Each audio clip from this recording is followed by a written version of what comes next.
Hello guys, कैसे हैं आप लोग। आई होप कि आप सभी लोग ठीक होंगे। मैं हूं अभिषेक और आप देख रहे हैं स्टडी विद अभिषेक।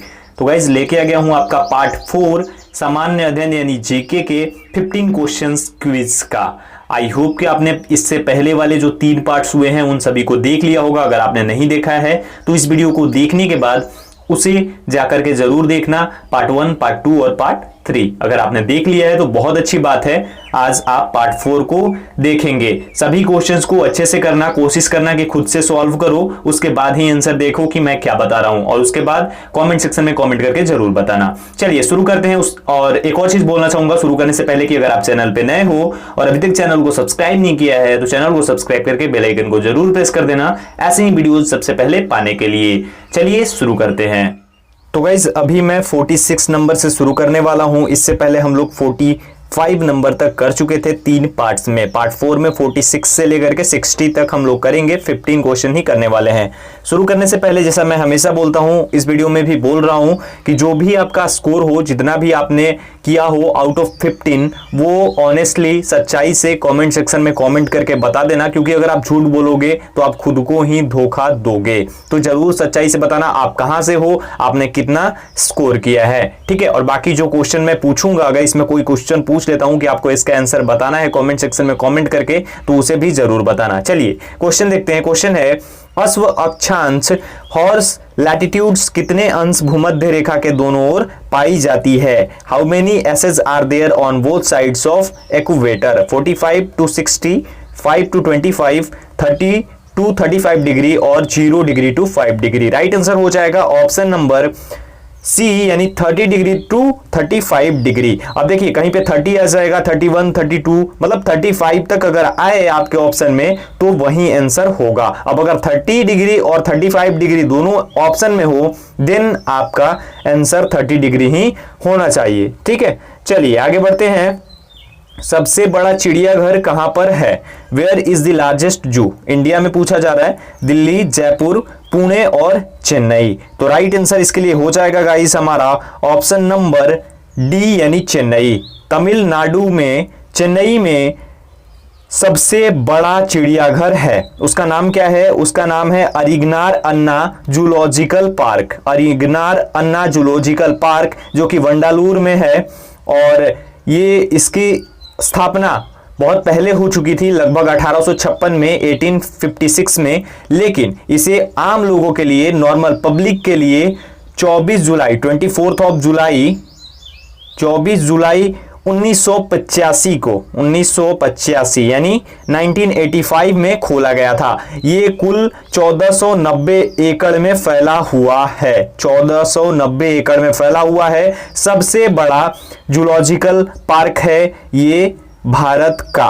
और अब बात कर लेते हैं थोड़ा सा हम इन जो पार्क हैं, जो भी हमारे यहाँ अभ्यारण्य है उसके बारे में। तो टोटल इंडिया में अभी अभ्यारण्यों की संख्या, चिड़ियाघरों की संख्या हमारे यहाँ है 164 टोटल अभी वर्तमान में है। और इसके लिए देखिए, इसकी जो देखभाल थी वो अच्छे ढंग से नहीं की जाती थी और इस पे ज़्यादा ध्यान नहीं दिया गया था आज़ादी के बाद से। तो बाद में आने वाले टाइम में 1992 में याद रखिएगा, सेंट्रल जू अथॉरिटी की स्थापना की गई। सेंट्रल जू अथॉरिटी की स्थापना की गई 1992 में, इसी की देखभाल के लिए। जितने भी भारत में है ये पार्क, इन सभी की देखभाल के लिए इसकी स्थापना की गई है। और ये जितने भी हैं, यानी जो 164 हैं, इन सभी को मिला हुआ है प्रमाण पत्र। किससे? वाजा से। वाजा क्या होता है? वाजा होता है हमारा, ध्यान दीजिएगा, वाजा होता है world association of zoos and aquariums. World association of zoos and aquariums से मान्यता प्राप्त है 164। ये जब तक इससे मान्यता प्राप्त नहीं होता है तब तक आप ऑफिशियली नहीं बोल सकते हैं। तो 164 इससे मान्यता प्राप्त है, ठीक है, याद हो गया। आगे बढ़ते हैं अब 48 नंबर की ओर।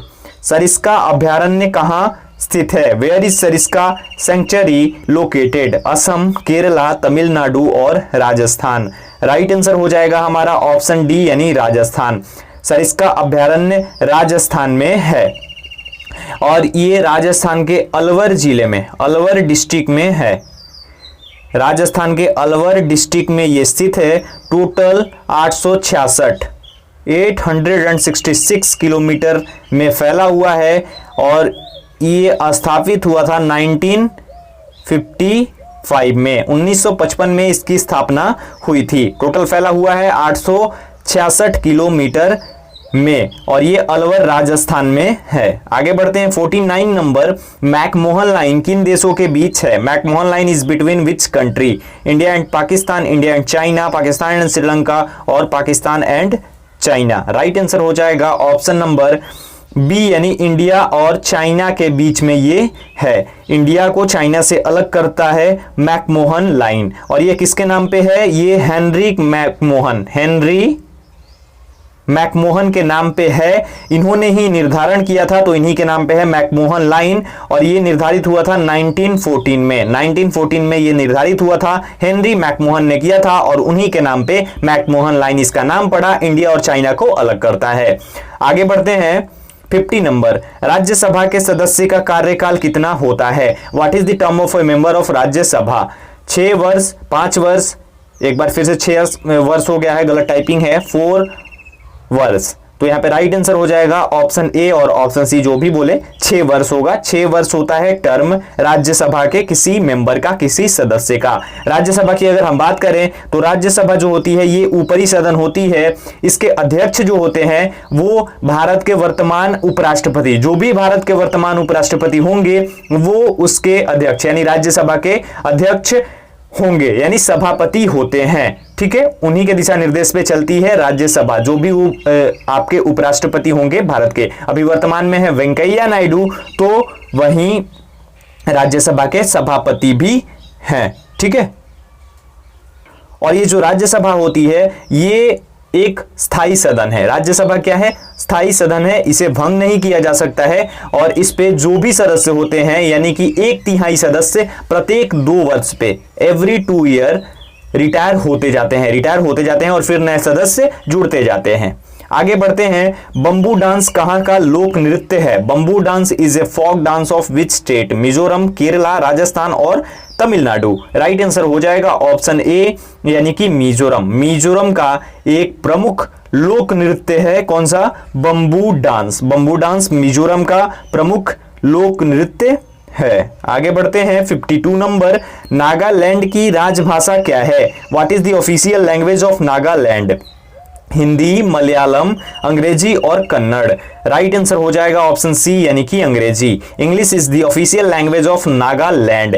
ये जो भी क्वेश्चन मैं करवा रहा हूं, अगर किसी ने पिछली बार एग्जाम दिया होगा तो उनको पता होगा कि ये सारे क्वेश्चन आए हुए थे। तो ये ऑफिशियल लैंग्वेज क्या है नागालैंड का? अंग्रेजी है। नागालैंड के बारे में अगर थोड़ा और हम बात करें तो देखिए, इसका जो राजधानी है नागालैंड की वो है कोहिमा। कोहिमा कैपिटल है नागालैंड की।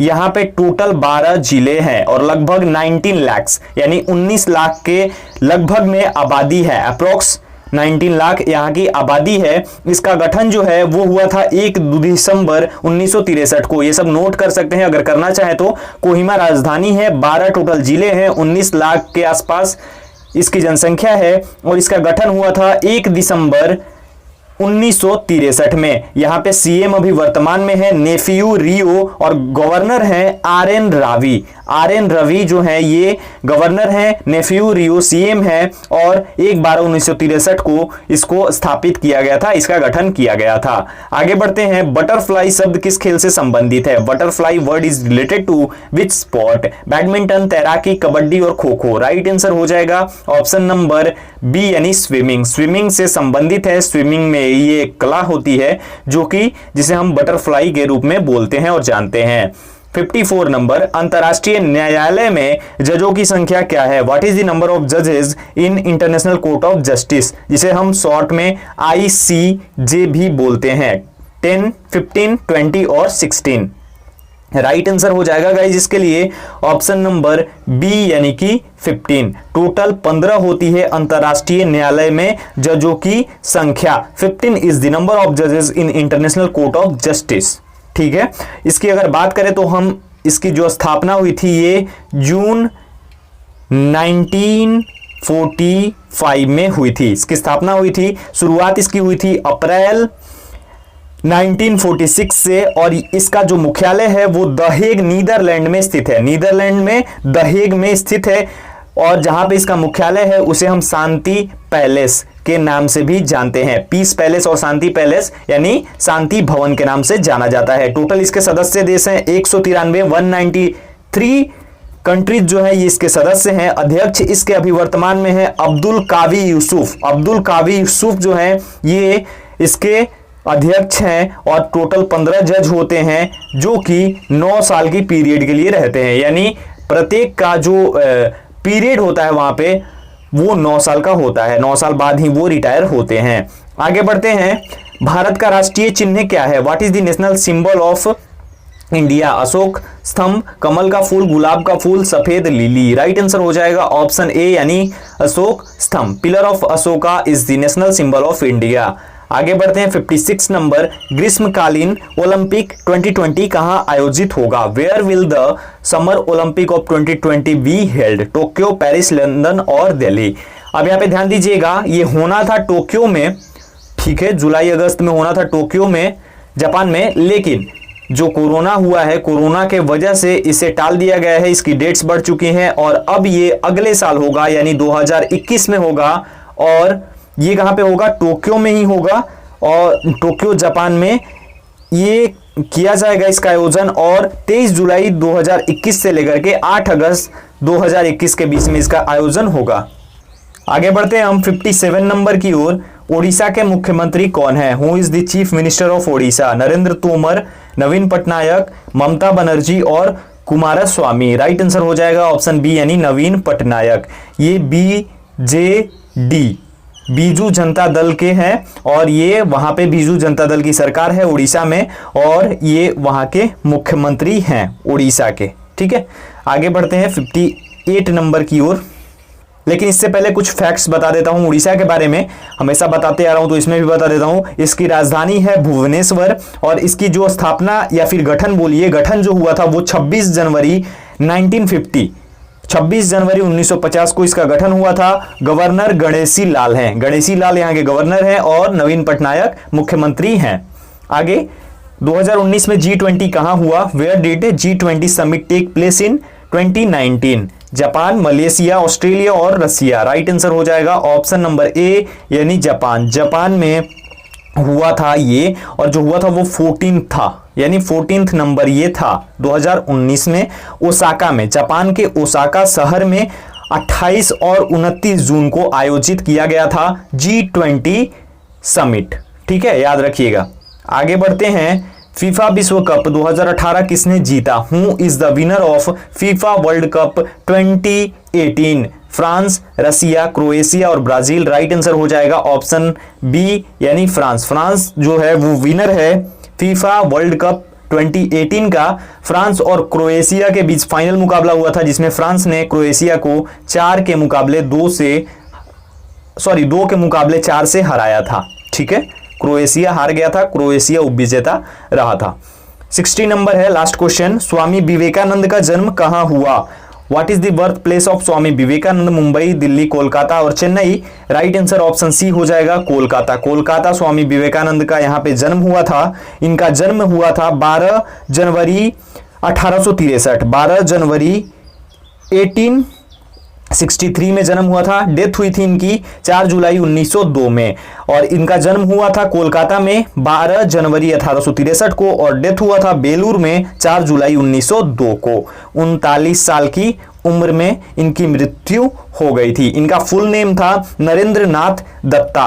नरेंद्र नाथ दत्ता इनका फुल नेम था, जिन्हें हम विवेकानंद के नाम से जानते हैं, स्वामी विवेकानंद। तो ये हमारे आज के 15 क्वेश्चंस थे, और ये कहने को 15 क्वेश्चन है, काफी सारे क्वेश्चन मैं करवा रहा हूं, लगभग 40 क्वेश्चन के आसपास मैं करवा देता हूं। इससे भी ज्यादा अगर आप एक एक क्वेश्चन को ऐड करेंगे तो एक क्वेश्चन में 5-6 क्वेश्चन करवाता हूं, तो अगर ऐड करेंगे तो इतना हो जाएगा। तो घबराने की बिल्कुल भी बात नहीं है, इन सभी को नोट करो, अच्छे से याद करो। काफी क्वेश्चन मैं करवा रहा हूं, मुझे पता है कि मैं कितने क्वेश्चन करवा रहा हूं। तो बस वीडियो पसंद आए तो वीडियो को लाइक कर देना, शेयर करना अपने दोस्तों के साथ। इंस्टाग्राम, टेलीग्राम पर अगर ज्वाइन करना चाहते हो, दोनों की आईडी स्क्रीन पर है, दोनों का लिंक डिस्क्रिप्शन में मौजूद है। इस वीडियो में इतना ही, मिलता हूं एक और वीडियो के साथ। तब तक अपना ख्याल रखिए, अपने घर वालों का ख्याल रखिए, और घर पे रहिए, सेफ रहिए। Stay home, stay safe. Thank you so much guys.